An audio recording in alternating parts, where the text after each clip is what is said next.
Welcome to Aadya TV. ఇప్పుడు రాష్ట్రంలో BC ఉద్యమం ఎంతో బలంగా నడుస్తున్నది. ఇప్పుడు మొన్నటికి మొన్న మనం చూసినాం, జూబ్లీహిల్స్ ఎన్నికల్లో బీసీ క్యాండిడేట్కి ఇచ్చాం కాబట్టే టికెట్ ఘన విజయంతో సాధించున్నాం. ఇక్కడ బీసీకి మంచి పలుకుబడి ఉంది అని చెప్పుకునే ఇక్కడ రాష్ట్ర ముఖ్యమంత్రి మరి బీసీ కులగాన చేస్తా అని చెప్పేసి స్థానిక సంస్థలలో కూడా 42% రిజర్వేషన్ ఇస్తా అని చెప్పిన ఈ రాష్ట్ర ముఖ్యమంత్రి మరి ఇప్పుడు ఏం చేయబోతున్నాడు? మరి స్థానిక సంస్థల ఎన్నికలు అయితే వస్తున్నాయి, పార్టీ నుంచి ఇస్తామంటున్నారు. అది ఎంతవరకు సత్యం ఏంటి అని చెప్పేసి ఇప్పుడు బీసీ సంక్షేమ జాతీయ అధ్యక్షుడు గుజ్జా సత్యం మంత్రులు ఉన్నారు, ఆయన అడిగి తెలుసుకునే ప్రయత్నం అయితే మనం చేద్దాం. సార్ నమస్కారం. నమస్తే. బాగున్నారా? Super sir. ఎట్లుంది సార్ మరి రాష్ట్రంలో రేవంత్ రెడ్డి పరిపాలన ఎట్లా ఉంది? మొన్నటికి మొన్న బీసీ సిద్ధాంతంతో ఇక్కడ రాష్ట్రంలో అల్లకొల్లారం జరుగుతుంటే బీసీ ఉద్యమం బలంగా నడుస్తున్న టర్ములో ఉప ఎన్నికలు రావడం జరిగింది. ఒక బీసీ క్యాండిడేట్కు టికెట్ అనౌన్స్ చేశాం, గెలిపిస్తామని చెప్పిన ఈ రాష్ట్ర ముఖ్యమంత్రి నిజంగానే గెలిపించడం అనేది జరిగింది. బీసీలకు పెద్దపీట వేసినామని చెప్తున్నాడు. మరి దీన్ని ఎట్లా చూడాలి? ఇప్పుడు బీసీ ఉద్యమం మరి నీరు గారిపోయినట్లన్నా ఈ రాష్ట్రంలో ఈ గెలుపుకి బీసీ ఉద్యమానికి సంబంధం లేదు. కానీ ప్రభుత్వం చేష్టలు ఎట్లున్నాయంటే చిత్తశుద్ధి లేని శివ పూజలాగా ఉన్నాయి. నోటితోటి వెక్కిరించి నొసటితోటి నవ్వడం లాగా ఉన్నాయి. 42% రిజర్వేషన్లు ఇస్తామని చెప్పి మేము చాలా సందర్భాల్లో మీరు గడిచిన 3 నెలల్లో ప్రభుత్వ వర్గాల ప్రకటనలు చూడండి, మంత్రివర్గ ప్రకటనలన్నీ కూడా స్పష్టంగా చాలాసార్లు చెప్పారు. ఏమని? ఖచ్చితంగా చట్టబద్ధంగా 42% రిజర్వేషన్లు ఇచ్చిన తర్వాతనే మేము ఎలక్షన్లకు వెళ్తాం. మాకు రాహుల్ గాంధీ గారు చెప్పిన విధానం అదే. ఇది తెలంగాణలో మేము అమలు చేస్తోంది. దేశవ్యాప్తంగా మాకు ఒక రోల్ మోడల్. తెలంగాణలో మేము ఏదైతే చేస్తున్నామో అది రోల్ మోడల్. దాన్ని మేము రేపొద్దున అధికారంలోకి వస్తే దేశవ్యాప్తంగా అమలు చేస్తాం. మరి అట్లాంటి రోల్ మోడల్లో మేము ఖచ్చితంగా మా నోటి నుంచి అన్నాం కాబట్టి ఖచ్చితంగా మేము పాటించే చూపిస్తామని చెప్పి చివరికి నిన్న పొంగులేటి శ్రీనివాసరెడ్డి గారు మంత్రి గారు అంటారు మేము పార్టీ పరంగా ఇస్తాం. ఎంత సిగ్గుచేటండి అది! అసలు అర్థమవుతుందా ఏం చెప్తారో వీళ్ళు స్టేట్మెంటు? గ్రామ పంచాయతీ ఎన్నికలలో పార్టీ చిహ్నాలే ఉండవు, పార్టీ బీఫామ్లే ఉండవు, పార్టీలకు సంబంధం లేకుండా జరుగుతాయి ఎలక్షన్లు, గుర్తులు. మరి పార్టీ గుర్తు లేని ఎన్నికలలో ఏం మాట్లాడుతున్నా అర్థమవుతుంది అసలు? ఎక్కడి నుంచి మీరు అన్నట్లనే పార్టీ పరంగా టికెట్ కానీ ఇస్తే మరి సెక్రటరియట్లో క్యాబినెట్ మీటింగ్ ఏంటి? అలా గాంధీ భవన్లో పెట్టుకోవచ్చు కదా. మీరు పార్టీ పరంగా ఇవ్వాల్సిన నిర్ణయాలు ఏమైనా ఉంటే మీ గాంధీ భవన్లో చూసుకోవాలి. దానికి క్యాబినెట్లో ప్రభుత్వ పరంగా అనౌన్స్ చేయాల్సిన అంత అవసరం లేదు దాని గురించి. మీరు ఇవన్నీ తప్పించుకునే పరిస్థితులు మేము ఎట్టి పరిస్థితుల్లో బీసీ సంఘాలు కానీ బీసీ ఉద్యమ సంస్థలు కానీ పార్టీ పరంగా ఇచ్చేదానికి మేము ఒప్పుకునే ప్రసక్తి లేదు. పార్టీ పరంగా మేము ఈరోజు అడుగుతలేము. కామారెడ్డి డిక్లరేషన్లో బీసీలకు 42% రిజర్వేషన్లు ఇస్తానన్న వాగ్దానం మీది. అట్లాంటి వాగ్దానంతో 2 కోట్లకు పైగా ఉన్న బీసీల ఓట్లు తీసుకొని ఈరోజు అధికారంలో కూర్చున్నది మీరు. మరి అధికారంలోకి వచ్చిన తర్వాత దాన్ని నెరవేర్చాల్సిన బాధ్యత మీది. బాధ్యతను పక్కన పెట్టి మాకేదో వీలు కాదు, లేదో కోర్టులో కేసులు ఉన్నాయి. కేసులు ఉండడం కాదు, మీరు తమిళనాడు తరహాలో జయలలిత ఎట్లా ముందుకు పోయిందో చూసుకోండి ఒకసారి. ఆ రాష్ట్రంలో 69% రిజర్వేషన్ ఎట్లా సాధించారో చూడండి. కృష్ణన్న గారు గత కొంతకాలంగా చెప్తూనే ఉన్నారు, అఖిలపక్షంతో మీరు ఢిల్లీ వెళ్దాం, సంప్రదింపులు చేయాలి కేంద్ర ప్రభుత్వంతో ఎన్నోసార్లు చెప్తున్నా. ఆల్రెడీ ఇప్పుడు ఢిల్లీకి పోయిండు కదా ముఖ్యమంత్రి. పోయా ఒకరోజు జంతర్ మంతర్ దగ్గర కూడా ధర్నా చేసిండు. మళ్ళా ఇక్కడ కలుపుకొని అఖిల పక్షాన్ని కూడా ఇక్కడ మనం నిండు అసెంబ్లీలో చూసినాం. బీఆర్ఎస్ పార్టీ ప్రధాన ప్రతిపక్ష పార్టీ అయినా కానీ బీసీలకు మేము సానుకూలంగానే ఉన్నాము అని చెప్పేసి వామపక్షాలు చెప్పే, వీళ్ళు బీఆర్ఎస్ చెప్పే రకరకాల పార్టీలు కూడా చెప్పడం అనేది జరిగింది ఈ రాష్ట్రంలో అఖిల పక్షాన్ని ఒప్పించే. మరి ముఖ్యమంత్రి ఒక్కడు పోయి ధర్నా చేసి అక్కడ ఢిల్లీ ధర్నా చేసిన తర్వాత కూడా ఒక మాట అన్నాడు సత్యం గారు, ఒక్కటినండి. మరి రాహుల్ గాంధీ ఇక్కడ ప్రధానమంత్రి అయిన తర్వాత దేశవ్యాప్తంగా ఇక్కడ మేము బీసీలకు రిజర్వేషన్ కల్పిస్తామని అంటున్నాడు. మరి మొన్ననేమో ఇక్కడేమో కామారెడ్డి డిక్లరేషన్ అని ఇప్పుడేమో దేశం మీద కల్పిస్తా అంటాడు మరి ఈ ముఖ్యమంత్రి. మరి దీన్ని ఎట్లా చూడాలి? అంటే ఇప్పుడు ముఖ్యమంత్రి మాటలు ఎంతవరకు నమ్మాలి ఈ దేశ ప్రజలు కావచ్చు, ఈ రాష్ట్ర ప్రజలు కావచ్చు? ముఖ్యమంత్రి అయిన తర్వాత రేవంత్ రెడ్డి గారు తరచుగా మాట చెప్తుంటారు, కేంద్రం అంటే పెద్దన్న, రాష్ట్రం అంటే చిన్నన్న. రైట్. మనం అంతా సోదర భావంతో మెదగాలి. రైట్. మనం అన్ని విషయాలు కూడా సంప్రదింపుల ద్వారా చేయాలి. యుద్ధం పెట్టుకోవద్దు, కయ్యం పెట్టుకోవద్దు అని చెప్తాడు. అవును.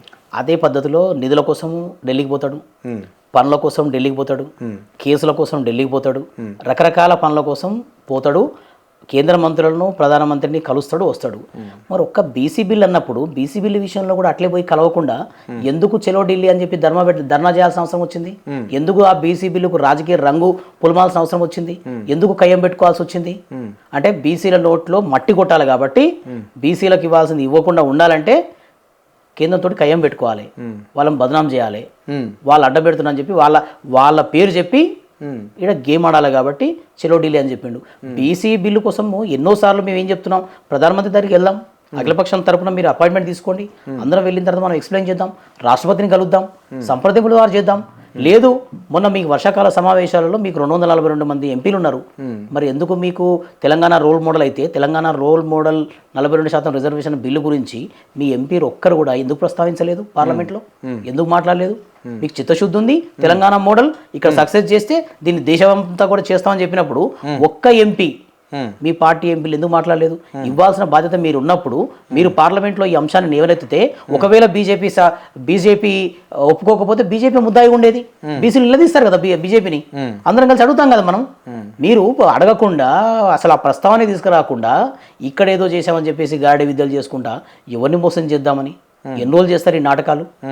ఎట్టి పరిస్థితులలో ఇది పార్టీ పరంగా కాదు, ఇప్పటికైనా సరే సంప్రదింపుల ద్వారా కేంద్ర ప్రభుత్వాన్ని ఒప్పించి రాజ్యాంగ సవరణ చేసి 42% రిజర్వేషన్లు ఇవ్వాల్సిందే. పార్టీ పరంగా ఇస్తాము అని అంటున్నారు. పార్టీ పరంగా ఏ విధంగా ఇవ్వబోతున్నారు కాంగ్రెస్ పార్టీ వాళ్ళు? అంటే ఇక్కడ బీసీలకు ఎట్లా న్యాయం జరుగుతుంది? అంటే ఉద్యోగాలలో కూడా బీసీలకు 42% రిజర్వేషన్ అని చెప్పేసి కామారెడ్డి డిక్లరేషన్లు చెప్పారు కదా స్థానిక సమస్యలతో పాటు. అంటే పార్టీ పరంగా ఇస్తే ఏ విధంగా ఇవ్వబోతున్నారు? గాంధీ భవన్లో ఉద్యోగాలు ఏమన్నా పార్టీ పరంగా ఇస్తారేమో 42%. అంతేనా?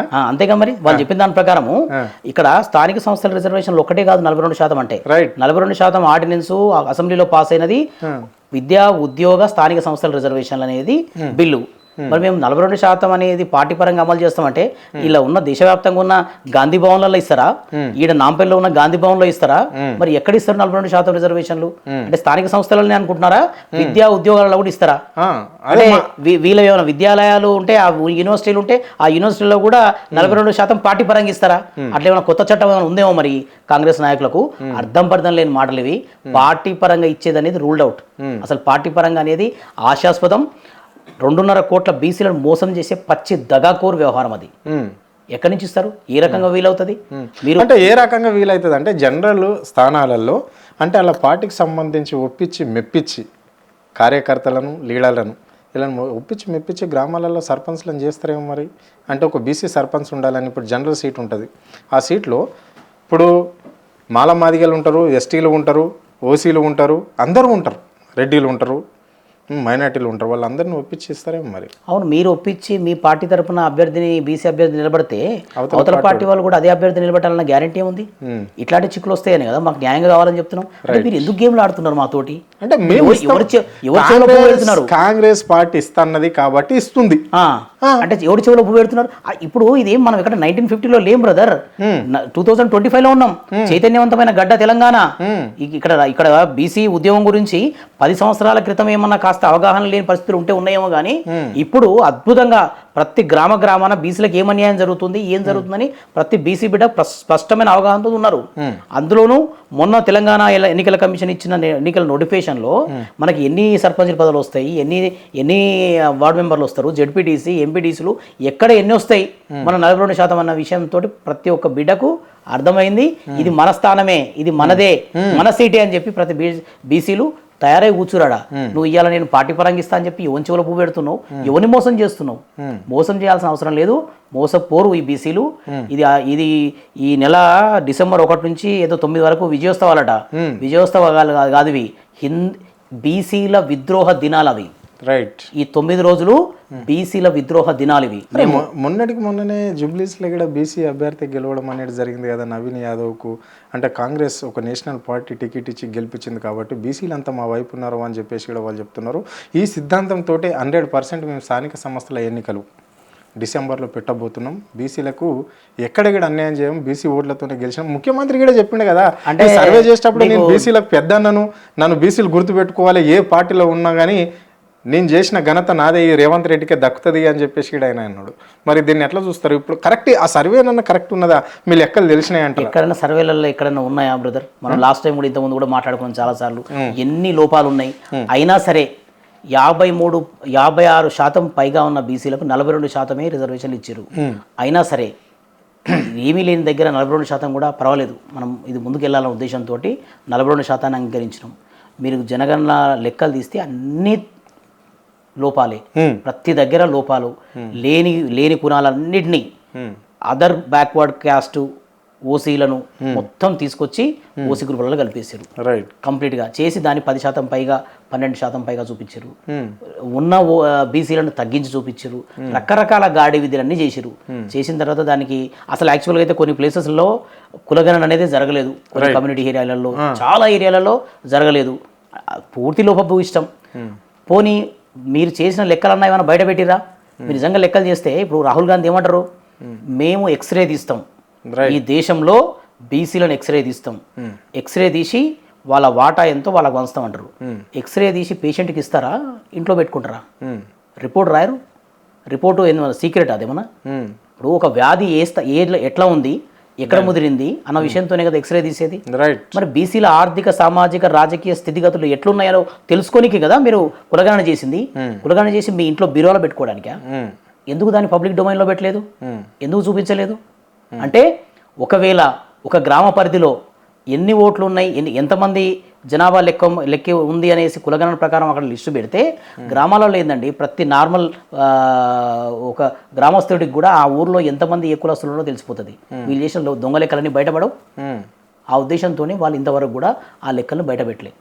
అయినా సరే 42% రిజర్వేషన్ల కోసం మేము అది ముందుకెళ్తే ఈరోజు చివరికి అన్ని మొత్తం తిప్పి తీసుకొచ్చి అసలు 42% రిజర్వేషన్ స్థానిక సంస్థలు అనేవే వీళ్ళు కామారెడ్డి డిక్లరేషన్లు ఇచ్చారు. కామారెడ్డి డిక్లరేషన్లో ఎక్కడ కూడా విద్యా ఉద్యోగ 42% రిజర్వేషన్లు అనే ప్రస్తావన లేదు. కానీ స్థానిక సంస్థల రిజర్వేషన్లకు విద్యా ఉద్యోగం అనే దాన్ని యాడ్ చేసి కుట్రలో భాగంగా ఇదంతా కూడా అర్థం చేసుకోవాలి. ఇది పెద్ద కుట్ర.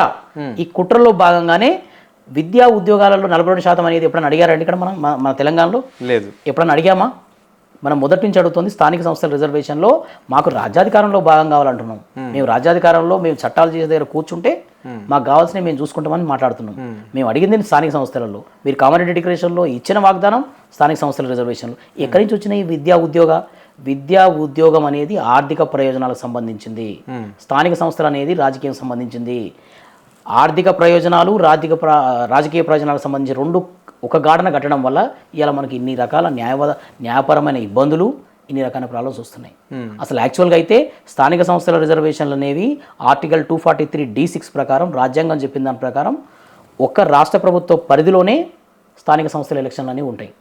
మీరు రాష్ట్ర ప్రభుత్వం వాళ్ళకున్న అధికారాలను వినియోగించుకొని రిజర్వేషన్లు ఖరారు చేయొచ్చు. కానీ ఎప్పుడైతే విద్యా ఉద్యోగాలలో 42% అనే దాన్ని వీళ్ళు కొత్తగా ఒక తెరపైకి తీసుకొచ్చి ఓ గుదిబండను తీసుకొచ్చి స్థానిక సంస్థల మీద పెట్టి మొత్తానికి ఏమీ కాకుండా గుండుసున చేశారు. అంటే ఫస్ట్ నుండి బీఆర్ఎస్ పార్టీ బీసీలకు అనుకూలంగానే 9th షెడ్యూల్లో చేర్చాల్సిందే అని చెప్పేసి కూడా నిండు అసెంబ్లీలో కూడా ఇక్కడ ఉన్న ప్రతిపక్ష నాయకులందరికీ చెప్పడం అనేది జరిగింది. బీఆర్ఎస్కి సంబంధించి కేటీఆర్ కావచ్చు, హరీష్ రావు కావచ్చు. మరి ఎందుకు పట్టించుకుంటలేదు కాంగ్రెస్ పార్టీ? ఇంత బీసీలకు మేము పెద్దపీట వేస్తున్నాము, బీసీలు మా వైపే ఉన్నారు, బీసీలకు నేను పెద్దన్న ముఖ్యమంత్రి, మరి బీసీల పట్ల ఎందుకు? అంటే ఇప్పుడు నిజంగానే ఒక పార్టీ సపోర్ట్ చేయలేదు, ప్రతిపక్ష పార్టీ సపోర్ట్ చేయలేదు అంటే మీరు అన్నట్లుగానే కొన్న కాలయాపన జరుగుతుంది అనుకోవచ్చు.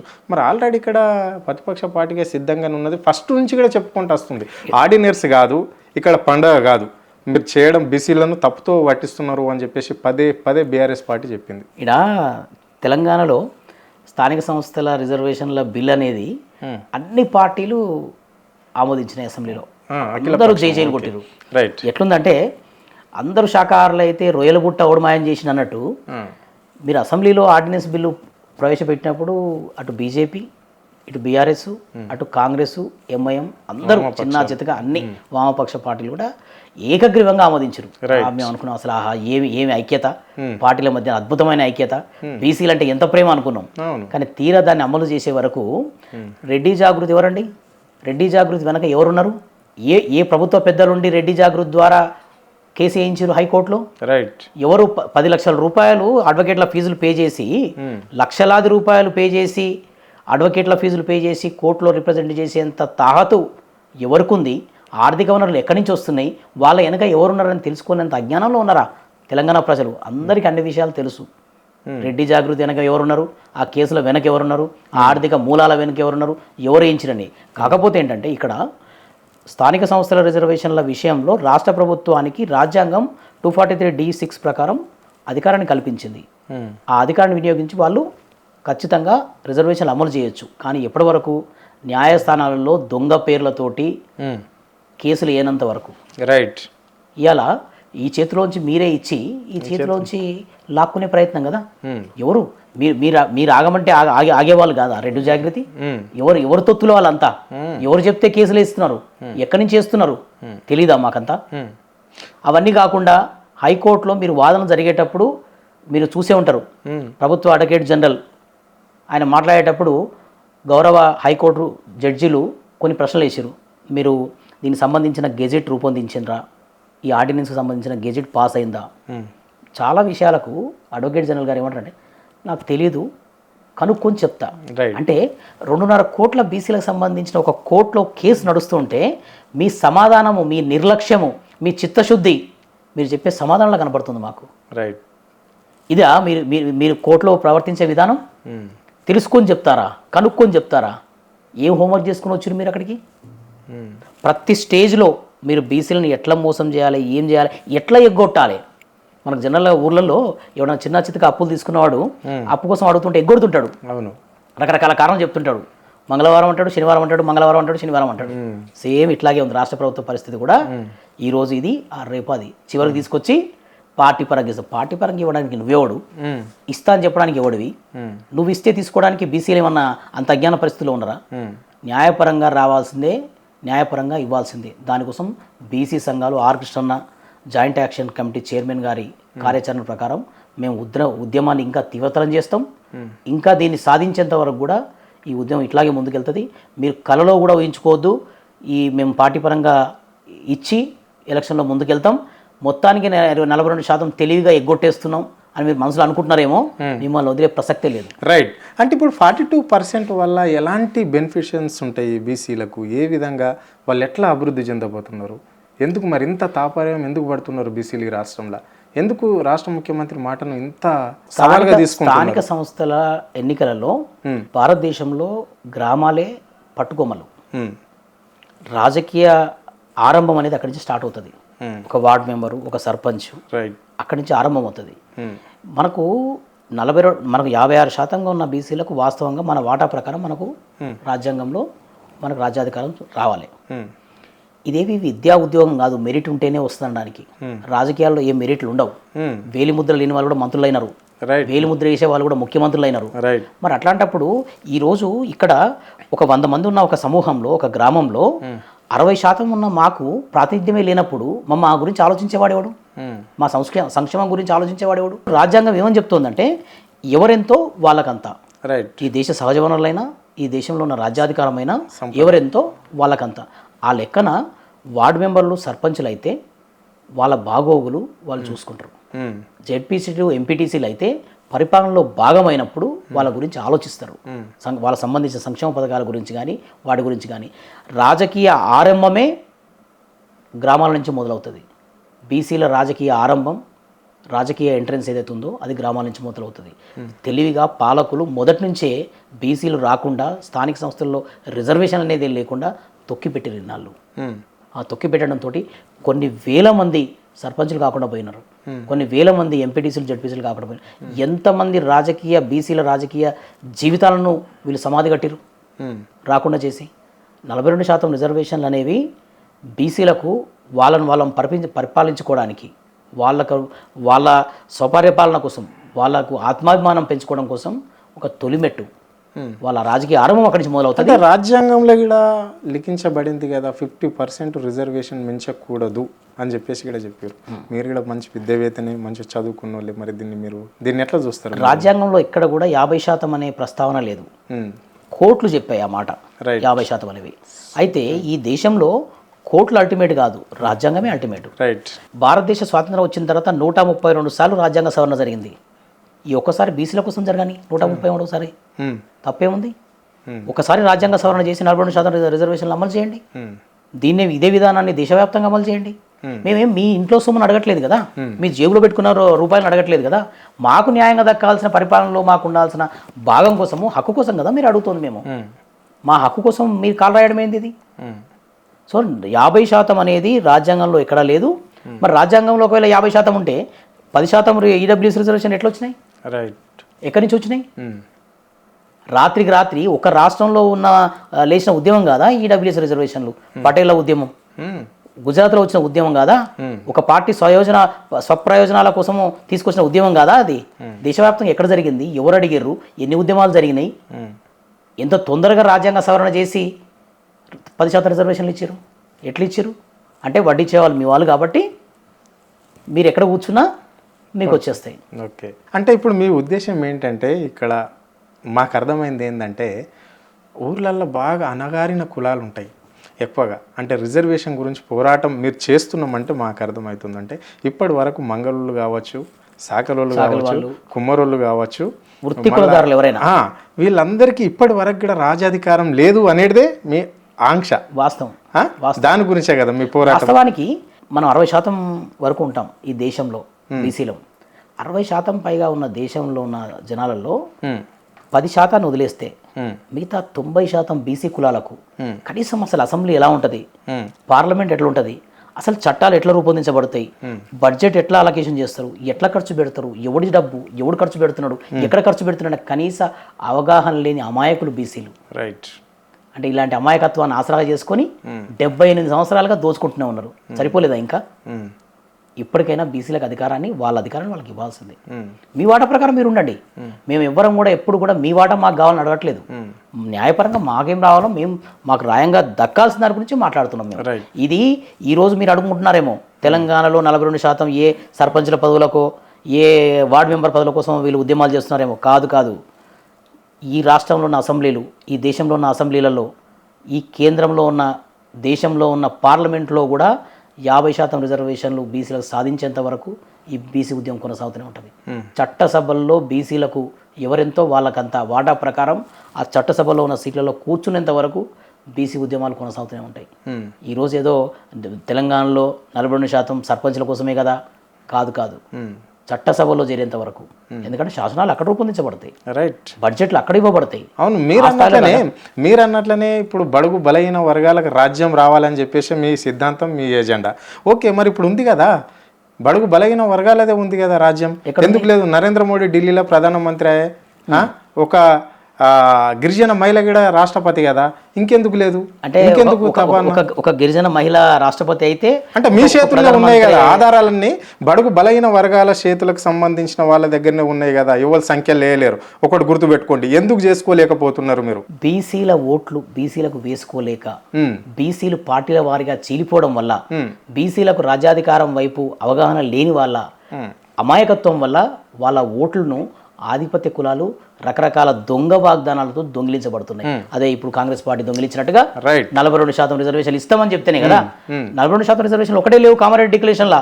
సంవత్సరానికి 20,000 కోట్లు సప్లాన్ ఇస్తామని చెప్పి ప్రత్యేక బడ్జెట్ పెడతామన్నారు బీసీలకు ప్రభుత్వ కాంట్రాక్టులలో 42% రిజర్వేషన్లు ఇస్తామని చెప్పారు. బీసీలకు నామినేటెడ్ పదవులలో రిజర్వేషన్లు ఇస్తామని చెప్పారు. మరి 42% రిజర్వేషన్లకు కోట్ల అడ్డుకున్నాయేమో, రెడ్డి జాగ్రత్త అడ్డుకున్నదేమో. మరి ప్రభుత్వ కాంట్రాక్ట్లు ఇవ్వడానికి ఏ రెడ్డి జాగ్రత్త అడ్డుకుంది? 20,000 కోట్లు ఇవ్వడానికి ఏ రెడ్డి జాగ్రత్త అడ్డుకుంది? నామినేటెడ్ పదవులు ఇవ్వడానికి ఏ రెడ్డి జాగ్రత్త అడ్డుకుంది? ఎవరు అడ్డుకోలేదు కదా, మీ చేతిలోనే ఉంది అధికారం. మరి ఎందుకు ఇవ్వట్లేదు? చిత్తశుద్ధి లోకం ఇది. బీసీలకు అడుగడుగున నయవంచన ద్రోహం చేసే కుట్ర అనమాట ఇదంతా కూడా. ఒకవేళ మీకు నిజంగానే బీసీల మీద చిత్తశుద్ధి ఉంటే నామినేటెడ్ పోస్టులలో లెక్క ప్రకారం మాకు రావాల్సిన మా లెక్క ప్రకారం ఇవ్వండి. మీరే కదా లెక్క పెట్టిరు, కులగణన ప్రకారం 56.33% బీసీలు ఉన్నారని అంటారు. ఆ లెక్క ప్రకారం ఇవ్వండి. 100 నామినేటెడ్ పోస్టులలో 56 పోస్టులు మాకు ఇవ్వండి. ఎందుకు 22, 23, 20? అదే నేను కూడా అదే చెప్తున్నా. ముఖ్యమంత్రి బీసీ ఓట్లతోనే ఇప్పుడు నేను ఇక్కడ ముఖ్యమంత్రి కుర్చీలో కూర్చున్నాను అంటున్నాడు. సరే, ఆయన క్యాబినెట్లో ఎంతమంది బీసీలు ఉన్నారు? సో నామినేట్ పోస్టులలో కావచ్చు, కార్పొరేషన్ చైర్మన్లు కావచ్చు, ఎంతమంది బీసీలకు రీసెంట్లీ సమాచార శాఖకు సంబంధించిన రిక్రూట్మెంట్ జరిగింది. 3 పోస్టులు సమాచార కమిషనర్లని నియమించారు. మొత్తం రెడ్డిలే కంప్లీట్ గా, ఒక్క బీసీ లేడు. అంటే మీకు బీసీలు కనిపించట్లేదా? మీకు కార్పొరేషన్లు ఉంటాయి, ఆర్థికంగా పరిపుష్టి కలిగిన కార్పొరేషన్లు ఉంటాయి. మీరు లెక్క పెట్టండి, ఒక్క కార్పొరేషన్లలో కూడా బీసీలు ఉండరు. పనికి మాలిన నిధులు లేని, దేనికి లెక్క పెట్టడానికి కూడా పనికిరాని, అంటే కనీసం ఒక్కోసారి కూర్చోడానికి కుర్చీలు టేబుల్ లేని కార్పొరేషన్లు కొన్ని ఉంటాయి. వాటికి ఏదో తూతు మంత్రంగా బీసీలను కూర్చోబెడతారు. అంటే ఈ వివక్ష ఎందుకు? అంటే అధికారం మీ చేతిలో ఉందనే కదా. ఆ అధికారమే మాకు కావాలి. మాకు కావాలంటే చట్టసభల్లో రిజర్వేషన్లు ఉండాలి. మేము ఈ పార్లమెంట్లో, ఈ దేశ పార్లమెంట్లో, ఈ రాష్ట్రాల అసెంబ్లీలో మా వాటా ఎంతో మా లెక్క ప్రకారం మేము కూర్చుంటే కదా మాకు సంబంధించిన నామినేటెడ్ పోస్టులు కానీ బడ్జెట్లు కానీ మాకు సంబంధించి మేము చూసుకోగలుగుతాం. అధికారం మీ చేతికి ఇచ్చి సంక్షేమ పథకాలు మా హాస్టల్ విద్యార్థుల కోసం చూడండి. మీరు రోజు కృష్ణన్న గారు హాస్టల్ విద్యార్థుల కోసము ఫీజు రియంబర్స్మెంట్ కోసము రోజు రోడ్డు మీద కూర్చుంటారు. ఆయన ఒక ఎంపీ, గౌరవ ఎంపీ. అట్లాంటి పరిస్థితుల్లో రోడ్డు మీద కూర్చునే పరిస్థితి తీసుకొచ్చింది ఈ ప్రభుత్వాలు. ఫీజు రియంబర్స్మెంట్ రిలీజ్ చేయమని ప్రభుత్వాలు కాలేజీలు క్లోజ్ చేసిన పరిస్థితులు ఉన్నాయి. విద్యార్థులు కాలేజీ పోలేని పరిస్థితులు ఉన్నాయి. హాస్టల్ విద్యార్థులకు పక్కా భవనాలు లేని పరిస్థితి, రెంట్ కట్టలేని పరిస్థితి. ఇవన్నీ ఎక్కడి నుంచి వస్తున్నాయి? వచ్చిన 24 నెలల్లో 2.5 లక్షల కోట్లకు పైగా అప్పు తీసుకొచ్చారు. ఈ అప్పులో మాకు భాగం లేదా? మరి తెచ్చిన అప్పులు ఎవరికి ఇస్తున్నారు? అంటే మాకు కేటాయించిన సంక్షేమ పథకాలకు డబ్బులు ఇచ్చేది ఉండదు, ఖర్చులకు డబ్బులు ఇచ్చేది ఉండదు. ఇవన్నీ లేకుండా అప్పు తీసుకొచ్చి మా నెత్తిన రుద్దుతున్నారు. రేపు పొద్దున ఎవరు కట్టాలి అప్పు? అంటే మీ వర్గాలకు సంబంధించి, బీసీలకు సంబంధించి కావచ్చు, బడుగు బలహీన వర్గాలంటే ఎస్సీ ఎస్టీలకు సంబంధించి కూడా చాలామంది ఎమ్మెల్యేలు ఉన్నారు, ఎంపీలు ఉన్నారు, మంత్రులు ఏడు ఉన్నారు. మరి వాళ్ళు ఎందుకు మాట్లాడలేకపోతున్నారు? ఇంత బీసీ విద్యార్థులు చాలా మంది అన్నారు కదా, మనం సంఖ్యాపరంగా మాట్లాడుకోవాలి ఎప్పుడు కూడా. రైట్. 100 మందిలో ఎస్సీ ఎస్టీ బీసీలు 90%. మరి ఈ రాష్ట్రంలో ఉన్న 119 సీట్లలో ఎంతమంది ఉండాలి? ఎమ్మెల్యేలు 100 మంది ఉండాలి. రైట్. ఎక్కడున్నారు? సంఖ్యాబలం ఎవరిది ఉంది?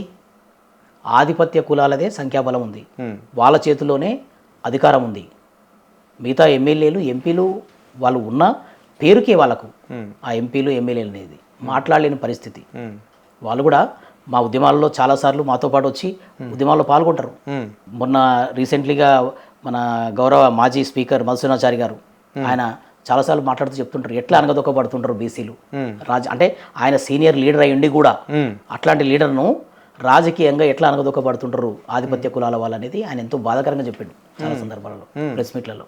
సో అంత సీనియర్ నాయకుడు, 40 సంవత్సరాల పైగా అనుభవం ఉండి, రాజకీయ అనుభవం ఉన్న అంత స్థాయిలో పోయిన ఆ పర్సన్కే అన్ని అవమానాలు, ఒత్తిడులు ఉంటే ఈ రోజుల్లో బీసీలు కొత్తగా రాజకీయాల్లోకి వచ్చి ఓ పదవిని అనుభవించాలి, పదవి వైపు రావాలి అంటే ఎన్ని అవమానాలని, ఎంత ఈ ఆధిపత్య కులాల దాన్ని ఎదుర్కోవాల్సిన అవసరం ఉంటుంది.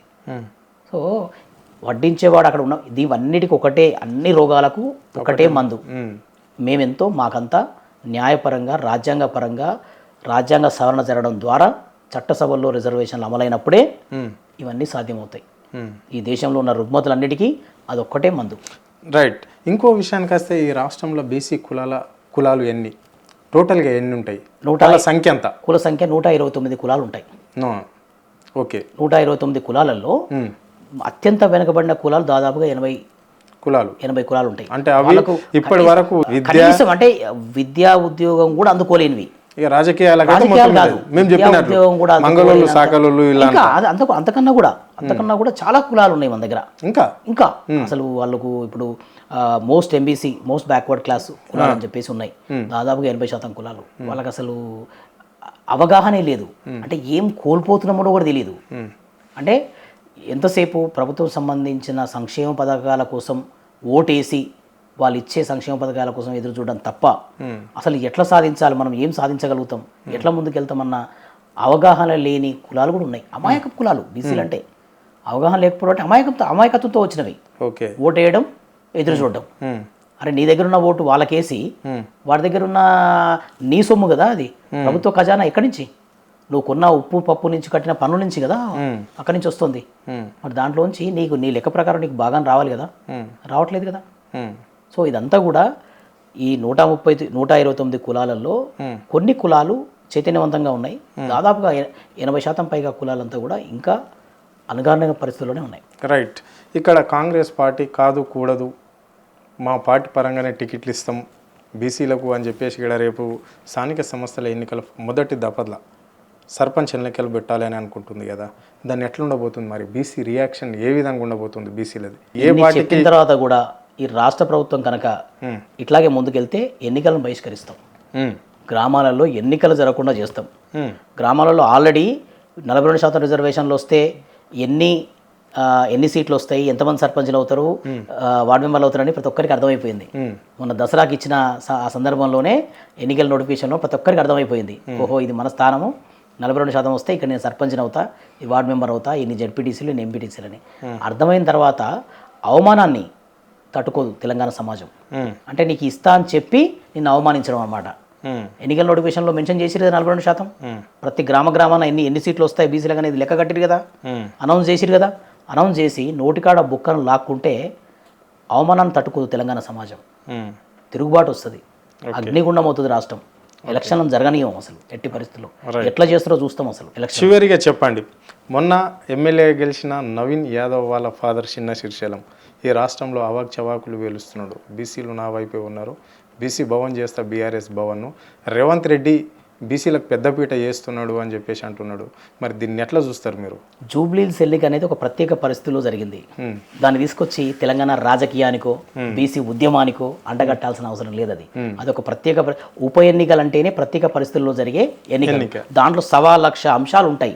గెలుపు ఎందుకు గెలిచారు, ఎందుకు ఓడారు అనే దానికి 1,00,000 అంశాలు ప్రభావితం చేస్తాయి. అట్లాంటి అంశాలలో మొన్న ఖచ్చితంగా బీసీ ఉద్యమం బ్రహ్మాండంగా నడుస్తుంది కాబట్టి బీసీలంతా ఏకమై ఓట్లు వేసిండొచ్చు, తప్పులేదు. కానీ బీసీలకు ద్రోహం చేస్తే కూడా ఒప్పుకుంటారు అనుకుంటారా? అంటే మీరు జూబ్లీహిల్స్ ఎన్నికల్లో గెలిచారు కాబట్టి ఏం చేసినా నడుస్తుంది అనుకుంటారా? జూబ్లీహిల్స్ ఎన్నికలలో బీసీలు మేము వింటున్నారు కాబట్టి మేము ఏ ద్రోహమైనా చేస్తాం, మేము 42% పార్టీ పరంగా ఇస్తాం, ఎగ్గొడతాం, ఏం చెప్పినా బీసీలు ఊరుకుంటారేనా? అది చూడాల్సిన అవసరం లేదు. జూబ్లీహిల్స్ ఎన్నిక అనేది ఒక ప్రత్యేక పరిస్థితిలో జరిగింది. దానికి బీసీ ఉద్యమానికి బీసీలకు ఏ రకమైన సంబంధం లేనిది. ఆ గెలుపు ఒక ప్రత్యేక పరిస్థితుల్లో సాధ్యమైంది. దాని వెనుక ఖచ్చితంగా బీసీ నవీన్ యాదవ్ బీసీ బిడ్డ కాబట్టి ఖచ్చితంగా బీసీలు ఓట్లు వేసిండొచ్చు, కానీ దానికి బీసీ ఉద్యమానికి సంబంధం లేదు. Okay, right. థ్యాంక్ యూ సత్యం గారు, మీ టైం మాకు ఇచ్చినందుకు ధన్యవాదాలు. Right, thank you.